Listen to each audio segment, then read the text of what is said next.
श्री उषादेवी माध्यमिक विद्यालयमा छौं।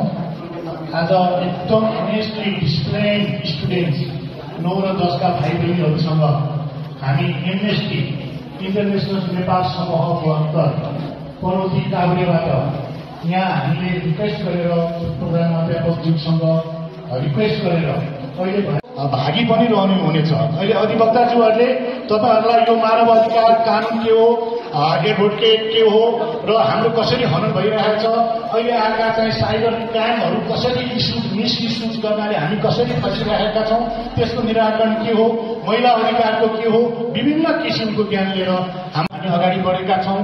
कानून कति मिचेर हामी बाल अधिकार छ, महिला अधिकार छ, हामीले ह्युम्यानिटी, हामीले चाहिँ यो सम्पूर्ण चिजको चाहिँ जुन तपाईहरुलाई क्लास दिन हामी लगभग 45 देखि 1 पिरियड 1 घण्टा अलिकति माथि उहाँले दिनुहुनेछ, स्लाइडबाट दिनुहुनेछ।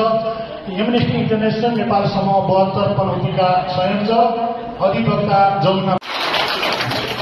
यसैगरी हाम्रो सूचना अधिकृत धेरै कोर्डिनेसन गरेर यो व्यवस्थापन, यो हल, यो विद्यार्थी हाम्रो उपलब्ध जुन उषादेवी माध्यमिक विद्यालयबाट भयो।